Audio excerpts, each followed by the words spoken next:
की त्यात 2 फुटी कशा पडल्या मी 2 मिनिटांमध्ये आपल्याला सांगतो आणि माझं भाषण संपवणार आहे। 23 नोव्हेंबरला आपण विजयाचा गुलाल घेतला।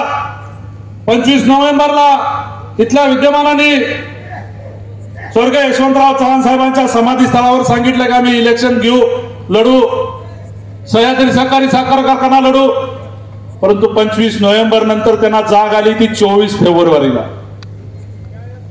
24 फेब्रुवारीला आम्हाला सकाळी निरोप आला की संपतदादांच्या घरी बसायचं।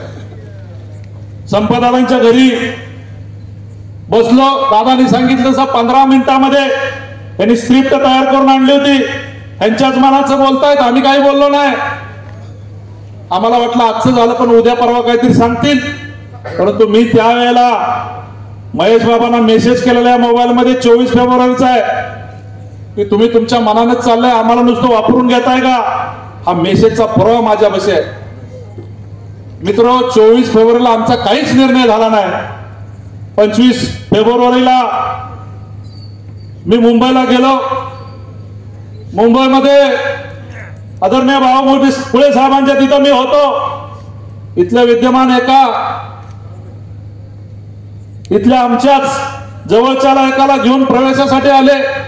त्यांना दिवसभरामध्ये त्याचा प्रवेश करता आला नाही। परंतु कधीही दिवसामध्ये एकही शब्द मला बोलले नाही की भाऊ या माणसाचा प्रवेश घ्यायचा का? माझ्या गावातले व्यक्ती घेऊन आला, आम्ही त्याग समर्पण तुमच्यासाठी केलं आणि आमच्या माघारी तुम्ही असले उद्योग करता। 4 महिन्यामध्ये उद्योग चालू केले। तरीही 25 तारखेला मी ते पोटात घातलं। 26 फेब्रुवारीला वाटारमध्ये महाशिवरात्री होती, खोटं बोलणार नाही। महाशिवरात्री दिवशी आम्ही सगळेजण वाटारमध्ये एका कार्यक्रमात होतो। दुपारी 1 वाजता बोरबनच्या विठ्ठलाच्या मंदिरात गेलो आणि तिथं आम्हाला सांगितलं की आपण उदयदादांच्या तिथं बसायचं। आम्ही सगळेजण तिथं गेलो।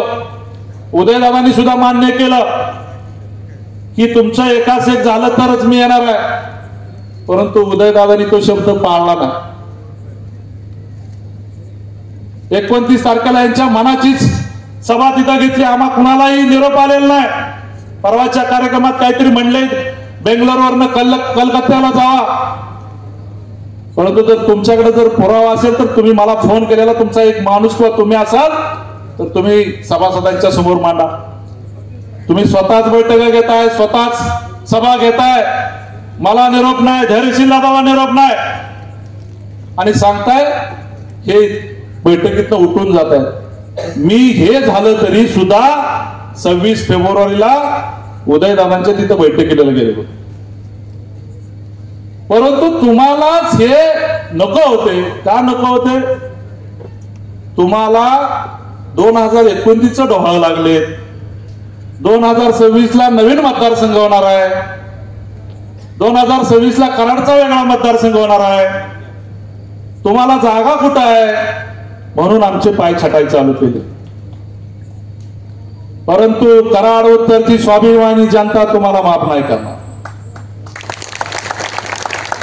माझा जन्म संघर्षातून झालाय। मला सोरलीत भुमऱ्यातनं पाऊल बाहेर टाकलाय की माझा संघर्ष चालू आहे। गेली 25 वर्ष संघर्ष करतोय। इथल्या विद्यमान चेअरमनच्या विरोधात बी संघर्ष करतोय, माझ्या गावात बी संघर्ष करतोय आणि आज तुमच्या बरोबर बी आम्ही संघर्ष करायला सक्षम आहोत। आमच्या मनगटामध्ये ताकद आहे, प्रामाणिकपणा कधी सोडणार नाही। गोर गरीब जनतेची सेवा करण्याचं वृत्त घेतलेलं आहे, सभासदांना न्याय देण्याचं वृत्त घेतलेलं आहे आणि त्या भूमिकेतून आम्ही सर्वजण पुढे चाललेलो आहे।